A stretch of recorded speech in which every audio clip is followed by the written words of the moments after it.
ننګرهار مرستیال والي مولوي عزیز الله مصطفی د ولایت مقام په مکر کې د نخاره ولسوالۍ او بیلابېلو کشورونو اوسیدونکو سره د ستونزو غوښتنه وارایزو اوریدلو په موخه ولیدل. نوموړي مراجعینو ته د ستونزو په حل کې د اصولو له مخې د حل ډاډ ورکړ او اړونده ادارو ته په کتبي ډول د قانوني اجرااتو لارښوونې وکړې.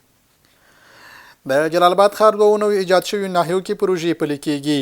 د ننګرهار ولایت مقام دفتر رئیس مولوي شاهد نوراني چې پر مهال د اقتصاد کلو پراختیا او جلالاباد ښاروالۍ مسؤلینو حضور درلود، د یونبس مؤسسې له مسؤلینو وغوښتل ترڅو د جلالاباد ښار په 10 او 11 نویو ایجاد شویو ناحیو او لرې پرتو سیمو کې پرمختیایي پروژې پلي کړي. ننګرهار کې د فکري اصلاح او یووالي په موخه غونډه وشوه. ننګرهار کې د ارشاد حج او اوقافو ریاست له لوري د مرکز ولسوالیو د امامانو او خطیبانو ګډه غونډه ترسره شوه چې موخه یې د عامه ذهنیتونو سمون، د سپارښتنو انتقال او د علماو ترمنځ د یووالي پیاوړتیا وه.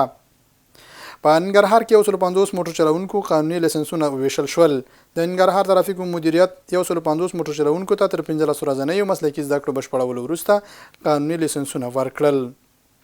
ننګرهار میشتي د قطر او ترکیې په منځګړیتوب د افغانستان او پاکستان ترمنځ د اوربند هرکلی کوي. دوی وایي که اوربند نه وای شوی ممکن د افغانستان پر ځای پاکستان ډیر زیان لیدلی وای.